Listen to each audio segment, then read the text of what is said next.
Assalamualaikum, halo sahabat Bina, selamat siang dan selamat pagi untuk kita semua. Perkenalkan, nama saya Dion, berjumpa lagi dalam acara Bina Talk Rumah Sakit Bina Bakti Husada. Adapun tema yang akan kita bahas pada siang hari ini adalah tema yang sering sekali kita jumpai dalam kehidupan sehari-hari, di mana tema kita yang hari ini adalah spiritualitas, psikologi, dan lambung. Nah, kira-kira sahabat Bina sendiri sudah mengerti apa belum ya tentang spiritualitas, psikologi, dan lambung? Di kesempatan kali ini kita mendatangkan narasumber. Beliau adalah Dr. Muhammad Syahrul Alim, spesialis penyakit dalam, dokter spesialis penyakit dalam Rumah Sakit Bina Bakti Husada. Sugeng siang dokter. Ya, selamat siang. Selamat siang dokter. Bagaimana dokter kabarnya hari ini? Alhamdulillah baik. Alhamdulillah ya dokter ya. Terima kasih dokter sudah bersedia hadir menjadi narasumber di Bina Talk kali ini. Kita nanti akan membahas tentang spiritualitas, psikologi, dan lambung. Nah, banyak kita temui ya dokter ya, ketika orang itu mudah banget bilang kalau ditanya kamu sakit apa, sakit lambung, kamu sakit apa, sakit lambung ya dok ya. Nah, sebenarnya fungsi dari lambung itu sendiri itu apa ya dokter ya, dan fungsi selain fungsi terus letak dari lambung itu sendiri tuh gimana? Kadang kan pasien-pasien tuh bilangnya sakit lambung tapi yang dipegang adalah perut dokter. Nah itu minta tolong untuk dijelaskan dokter. Nah iya. Oke, baik, terima kasih. Assalamualaikum warahmatullahi wabarakatuh. Waalaikumsalam warahmatullahi wabarakatuh dokter.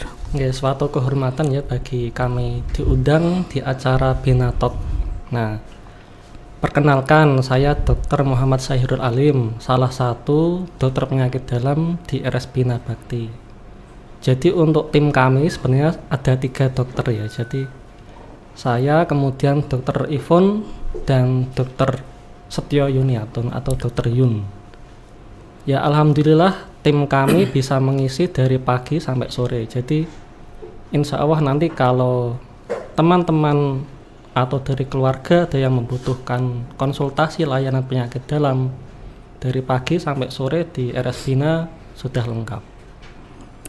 Oke, baik. Jadi untuk yang tadi ditanyakan Mas Dion, saya juga ini sengaja membawa iya gambar. dokter, sudah prepare sekali ya dokter ya. Gambar lambung ya. Gambar lambung. Ya, jadi bentuknya seperti kantong ya. Kalau zaman dahulu kala malah kantong minum yang dipakai peziarah Arab di gurun.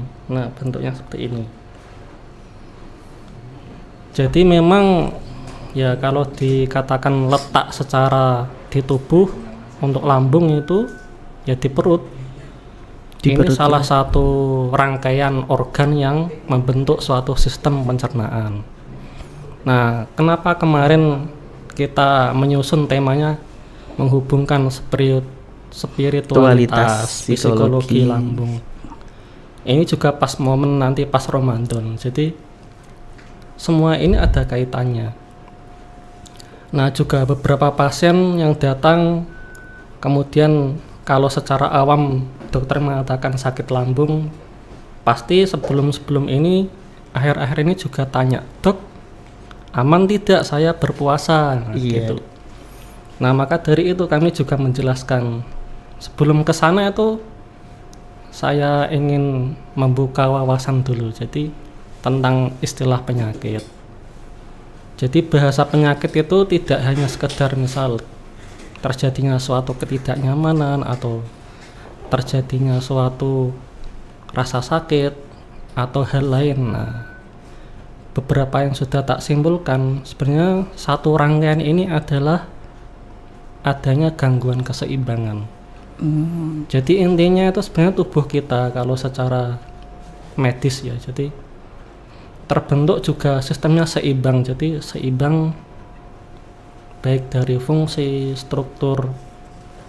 Nah, dari ilmu medis kita mempelajari dan menyimpulkan bahwa suatu penyakit timbul berarti ada hal yang tidak seimbang di dalam tubuh. Salah satu penyakit lambung ini juga contohnya.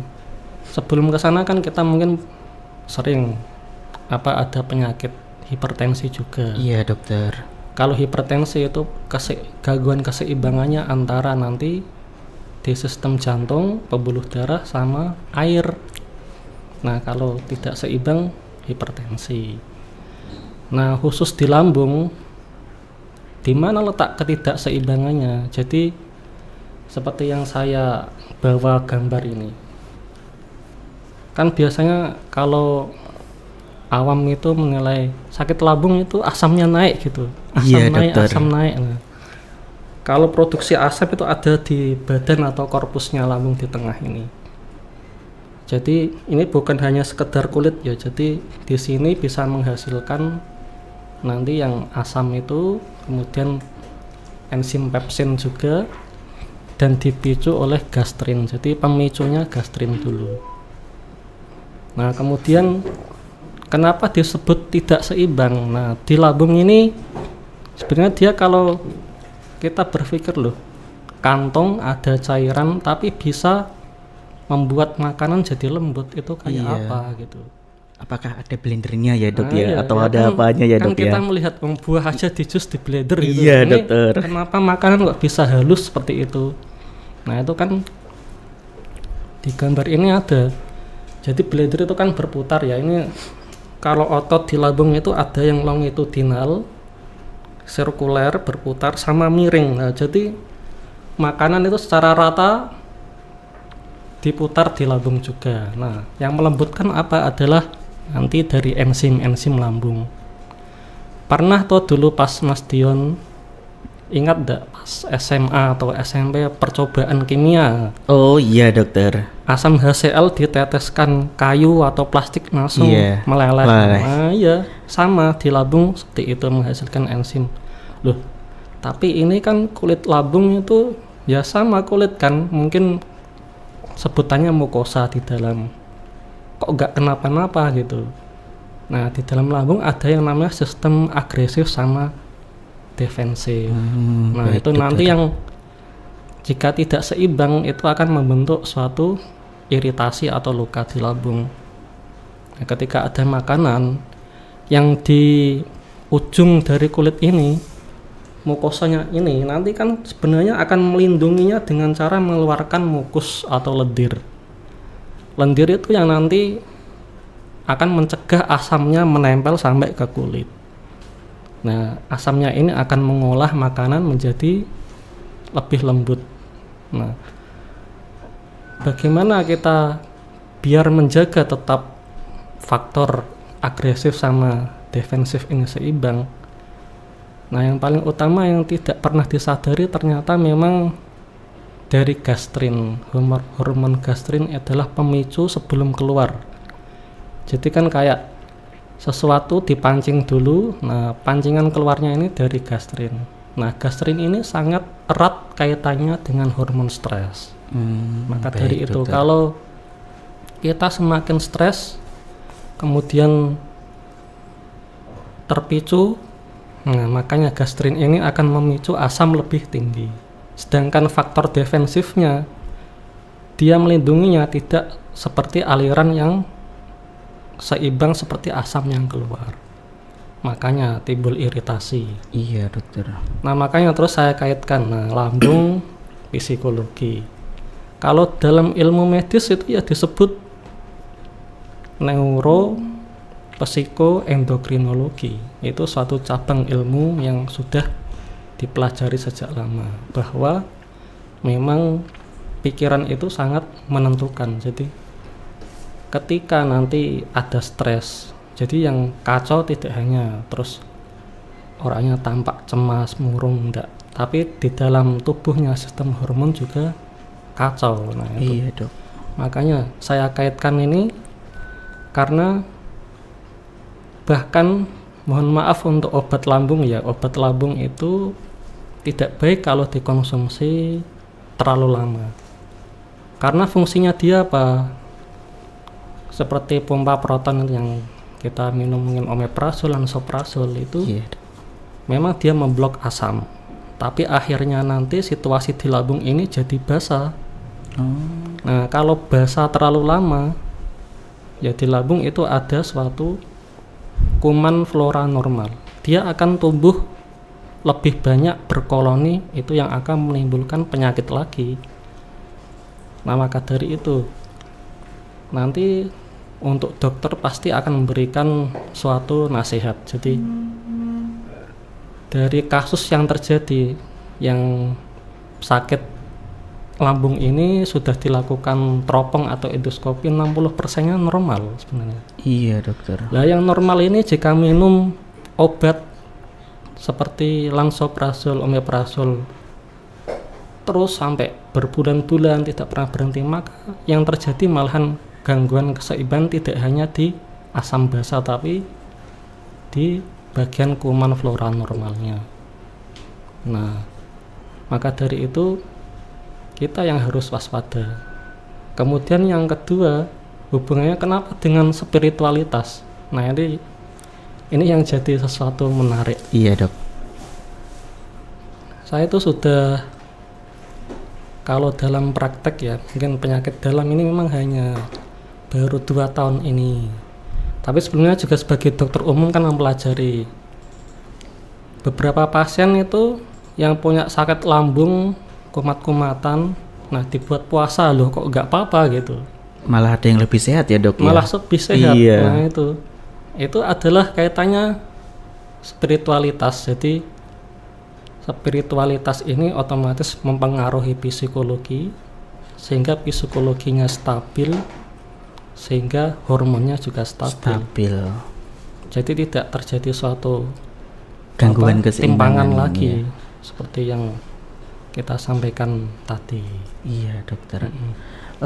Dion juga pernah ngalamin juga sih dok, ketika Dion lagi cemas, terus lagi bingung, lagi keadaan kondisi di mana Dion itu lagi bingung dan gak enak, itu tiba-tiba padahal kita belum sarapan ya dok ya, tapi tiba-tiba perut rasanya itu kenyang, bahkan sering sendawa, bahkan sering mual kayak gitu. Berarti itu memang efek dari ketidakseimbangannya tadi ya dok ya. Iya betul. Iya. Gini dok, tadi kan bicara tentang spiritualitas dengan lambung ya dok ya, dimana sebentar lagi kan kita akan menjalani ibadah puasa. Nah, bagaimana sih dok tips-tips dalam melakukan ibadah puasa yang aman buat lambung? Soalnya kan kadang gini dok, banyak kita temui pasien-pasien itu ketika disuruh puasa itu selalu bilangnya, saya kan punya lambung, lah nanti saya nggak makan, kalau saya nggak makan nanti lambung saya kena. Lah padahal tadi sudah dijelasin bahwa ketika puasa itu dan ketika kita puasa itu malah aman bagi lambung. Lah itu bagaimana dokter? Ya memang kita lihat dulu. Jadi beberapa pasien yang sudah periksa itu kan juga sudah ada yang dilakukan endoskopi atau teropong. Iya dokter. Bagi yang kondisi lambungnya memang tidak ada luka seperti tukak lambung itu, nah itu kan sebenarnya memang tipenya kalau kita menyebut dispepsianya fungsional. Fungsional artinya ya struktur lambungnya baik, cuman keseimbangan asamnya yang enggak baik. Nah, tata cara menjaga nanti tips agar bisa menjalankan puasa. Jadi kita memang memperkuat ya, jadi psikologisnya diperkuat karena memang puasa ini suatu perintah. Dan pasti ketika kita memberi komando ke tubuh dari pas sahur, nanti insya Allah sampai buka, mereka juga akan patuh. Nah kemudian lambung itu juga seperti tadi yang memicu faktor agresif lebih tinggi. Itu kan adalah makanan-makanan iritatif. Makanan-makanan iritatif. Iya, jadi dokter. Kenapa yang defensifnya sampai kalah itu? Iya. Karena seperti cabai, lada, yang asam itu. Nah ketika agar puasa ini lebih terjaga, berarti kita menjaga bagaimana kadar makanan yang pedas sama asam ini. Tiap orang berbeda, saya yakin berbeda karena iya dok. Karena ada yang sampai cabai 10 itu kuat. Beda-beda ya dok ya. Ada yang setengah bahkan satu udah biji, kepedesan ya dok ya. Satu biji itu tidak bisa. Nah itu yang tahu adalah diri sendiri. Nah kemudian juga jangan khawatir masalah tentang puasa ini karena memang sudah bagi muslim ya ini. Bagi muslim ini kan sudah suatu perintah ya. Jadi yakin bahwa tubuh ini akan bisa melaksanakan dengan baik. Karena sekarang juga banyak muncul penyakit autoimun ternyata. Nah, Oh iya dok, banyak banget ya dok ya. Jadi autoimun itu adalah ketidakseimbangan terjadi di sistem imunitas. Nah, kalau dosen saya menjelaskan dulu, diajari oleh gurunya Prof itu, bahwa jika dilihat secara spiritualitas, bahwa manusia kan sekarang banyak yang melanggar dari perintah Tuhan. Perintah agama ya dok ya. Padahal dia sebenarnya pemimpin dirinya sendiri. Maksudnya apa? Di dalam tubuh kita banyak molekul atau partikel zat-zat kecil tingkat sel. Salah satunya sistem imun ini. Lah kita diibaratkan seperti ini. Kalau orang beberapa yang mungkin bisa, kenapa terjadi autoimun? Nah, dengan Tuhan aja kita tidak patuh. Nah, sel-sel ini bagaimana patuh sama tuannya gitu. Iya. Makanya dari itu saya yakin kalau memang keterkaitannya dengan iman itu suatu perintah ini ya dijalankan dengan niat yang baik akan lancar. Seperti itu. Iya, baik dokter. Berarti tips-tips di mana kita akan menjalani ibadah puasa dengan lambung itu, yang pertama kita harus menjalankan atau meningkatkan iman spiritualitas kita ya dok ya. Niatnya diyakinkan dulu. Niatnya diyakinkan dulu. Oke, terus yang kedua berarti ketika kita buka puasa nih dok, kan banyak tuh kita udah nggak makan selama 8 jam ya dok ya. Kita nggak makan 8 jam, terus kita makan gorengan, pakai cabai banyak, es kayak gitu, itu berarti nggak boleh ya dok ya. Bisa bukan memicu. Berarti kalau tidak boleh sama sekali itu bukan ya. Jadi kita menjaga. Jadi kalau kita menjelaskan lagi sistem puasa ini nanti berbeda cabang ilmu. Tapi intinya seperti ini. Jadi kondisi dari istirahat, organ dari istirahat, jangan sampai kita membuatnya kaget. Jadi karena dari awal saat setelah sahur sampai menjelang buka itu organ pencernaan istirahat. Nah, otomatis ketika kita mulai memfungsikan lagi, caranya juga pelan-pelan. Nggak boleh langsung ya dok ya. Nggak usah. Jadi habis buka adzan langsung siap nasi 1 bakul lah. Es teler, es buah, es teh atau lapar mata ya dok ya, bukan lapar perut ya dok ya. Semuanya langsung dihantam satu waktu itu sudah tentu akan membebani juga sistem pencernaan. Iya dok. Kalau bicara tentang ini yang kedua ya dok ya, bicara tentang kecemasan dok. Kadang Dion temuin itu pasien-pasien kronis dok, tiba-tiba gak mau makan, terus tiba-tiba sering mual, padahal dia gak ada penyakit apa-apa. Kayak contoh pasien-pasien dengan penyakit gula, terus pasien-pasien dengan punya luka lama, itu kan kadang kan kalau ditanya lambung saya gak enak buat makan, kayak gitu-gitu. Apakah itu termasuk yang menyebabkan stres itu ya dok? Bisa meningkatkan asam lambung atau bagaimana dok? Ya, kalau untuk jalur stres mungkin sama, tapi jika penyakit lain seperti gula itu ada jalur lain, karena gula itu juga bisa mengganggu dari fungsi saraf-saraf. Saraf kan tidak, mungkin pandangan yang awam saraf itu alat gerak gitu ya. Iya, itu dok. Tidak. Jadi sekitar saluran cerna, pencernaan itu ada juga saraf-saraf. Kalau memang terganggu oleh gula, gastropati. Tapi kalau memang murni kecemasan atau stres, nah itu pemicunya dari sistem hormonal. Itu nanti yang berdampak ke ketidakseimbangan. Oke. Iya. Berarti pada intinya bagaimana cara kita menyeimbangkan lagi ya dok ya, supaya tidak terjadi gangguan pada lambung. Dengan cara, apalagi kita mau mendekati bulan Ramadan ya dok ya, dimana spiritualitas kita harus tingkatkan, pengelolaan psikologis kita dalam menghadapi bulan Ramadan, dan yang ketiga lambung itu sendiri, bagaimana cara kita agar yang di lambung itu selalu stabil ya dok ya. Betul. Keseimbangannya harus stabil, tidak terlalu rendah dan tidak terlalu tinggi ya dok ya. Oke. Karena kan di puasa kita tidak hanya diajari bagaimana menahan lapar. Iya dok. Kan sudah sering diingatkan seperti itu. Jadi puasa itu kita memang benar-benar diajari dari hal menahan hawa nafsu secara total. Jadi tidak hanya rasa lapar, tapi spiritual yang lain pun kita sedang istilahnya di training. Oke. Baik dokter. Mungkin dari sahabat Bina di rumah ada yang mau bertanya. Nanti akan ada hadiah di mana bagi penanya yang beruntung ya dokter ya. Oke. Bicara lagi dokter tentang masalah lambung.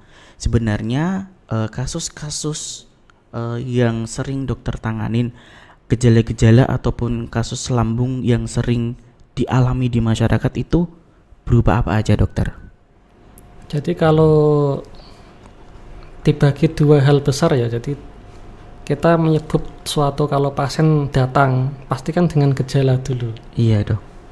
Itu dispepsia adalah struktural sama fungsional. Makanya saya sebut tadi fungsional itu ketika nanti dilihat lebih dalam lambungnya, nah seperti endoskopi itu normal. Nah itu yang disebut fungsional, jadi gangguan tanpa ada kerusakan struktural. Tapi kalau nanti ada pendarahan, kemudian ada tukak, nah itu kan struktural. Nah itu sudah pasti memang akan ada nyeri. Nah kalau seperti itu memang pengobatannya berbeda. Pengobatan berbeda ya ya dok. Itu ya? Kalau betul memang ada kelainan di lambungnya. Iya, soalnya secara global kan gini dok. Ya kembali lagi orang-orang pasti sukanya sakitnya apa? Sakit lambung. Sakitnya apa? Sakit lambung. Terus ketika dia juga pernah ngalamin dok, waktu dulu mau sidang skripsi kepikiran, wah ini gimana, ini gimana, ini gimana. Ya padahal dia belum sarapan, tiba-tiba perut rasanya kenyang. Terus tibalah mual itu. Berarti kalau kasus seperti itu terjadi ketidakseimbangan ya dok ya.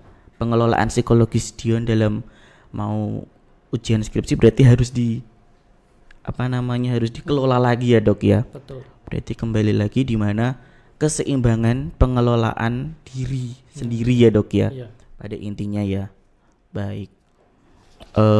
Berarti dok tadi kan disebutin berarti yang paling umum sakit lambung itu adalah dispepsia ya dok ya. Ya. Selain dispepsia itu sendiri dok, apakah kadang kan ada yang gini dok, tiba-tiba meninggal kayak gitu. Kadang kan fenomena di masyarakat kan bahwa oh dia meninggal karena sakit lambung, oh dia meninggal padahal kan mungkin penyakit lain ya dok. Tapi apakah benar dok kalau lambung itu bisa bikin meninggal? Kalau langsung dalam waktu detik itu bukan lambung ya, jadi ada fenomena yang mirip di serangan jantung. Memang ketika nanti jaras sarafnya yang terkena bagian jantung itu akan mengakibatkan gejala terus nyerinya di ulu hati. Iya itu dok. Ada juga nanti kalau memang murni meninggal karena lambung itu tidak langsung serta-merta dia kolaps, jadi akut abdomen itu disebut ketika ada perforasi di bolong-bolong ya dok lambung. ya. Jadi ya ada lubang entah kecil atau besar kan. Memang di lambung itu tidak boleh ada lubang. Kalau ada lubang dia nanti akan keluarnya di rongga perut. Nah rongga perut kan harus steril. Nah ketika ada hal lain jadi makanan kuman, nah itu malah nanti yang berbahaya. Jadi jalur ketika lambung membuat meninggal itu adalah lewat akut abdomen. Perutnya membesar dulu, tidak bisa kentut, kemudian keras sekali, nah nyeri hebat, kemudian meninggalnya sebagian besar karena sepsis atau radang yang diakibatkan oleh infeksi di dalam atau radang hebat, reaksi radang hebat. Berarti bisa aja ya dok bisa ya. Aja. Tapi tidak serta-merta langsung meninggal karena sakit lambung itu ya dok ya. Mungkin karena terlalu lama gitu jadi menyebabkan dia meninggal ya dok ya. Oke. Terus ini dok, bicara masalah lambung lagi dok, banyak kita temuin bahwa tanda-tanda dan gejala awal dari sakit lambung itu sendiri yang mudah untuk kita rasakan apa ya dok? Sinyal bahwa oh berarti di lambung kita ada yang namanya keseimbangan tadi, Dok. Iya. Tanda awal yang paling mudah atau deteksi dini yang bisa kita lakukan ketika lambung kita ada masalah itu seperti apa, Dok? Biasanya sendawa atau sering kentut. Sendawa Itu. sama kentut ya, Dok ya. Ya, di tubuh itu kan selalu istilahnya ada sistem keseimbangannya. Ketika tadi faktor agresifnya menang daripada defensif. Nah, sinyal tubuh bagaimana memberikan untuk agar nanti tubuh bisa mengenali dengan sendawa ataupun sering kentut. Artinya kalau memang sering kentut kan dari bawah ya, bawah terbuka, dan karena bentuknya kantong diteruskan oleh usus, ini kan hanya bisa bergerak mereka memberi sinyalnya. Lah kalau ke bawah kentut, kalau ke atas sendawa. Itu yang paling simpel ya, Dok ya, tanda gejalanya ya. Tanda gejalanya Ditambah yang lain seperti mual ataupun perut terasa penuh ya, Dok ya. Ya, itu bisa sinyal-sinyal yang disampaikan oleh lambung. Baik, berarti emang sangat erat kaitannya ya, Dok ya. Masalah lambung ini antara psikis sama spiritualitas kita sendiri ya, Dok ya. Oke.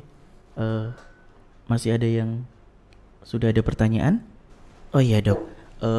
Untuk jadwal praktek Dokter Irul sendiri nih di Rumah Sakit Bina Bakti Husada itu dokter di hari apa aja ya? Saya mengisi jadwal di pagi hari. Poli pagi ya, Dok ya. Senin sampai Jumat. Senin sampai Jumat. Poli pagi. Jam berapa, Dokter? Jam 10 sampai 12. Jam 10 sampai 12. Oke, bagi sahabat Bina yang sekiranya mau konsultasi ke penyakit dalam Rumah Sakit Bina Bakti Husada, bisa dengan Dokter Irul di mana jadwal polinya Senin sampai Jumat jam 10 sampai jam 12. Oh ya, baik Dokter. Sebelumnya Dion mengucapkan terima kasih ya, Dok ya, sudah mau hadir dalam acara Bina Talk kali ini. Terima kasih atas ilmu yang diberikan. Semoga bermanfaat untuk kita semua, Dokter. Ya, amin. Iya. Terima kasih. Wassalamualaikum warahmatullahi wabarakatuh. Terima kasih. Sampai jumpa.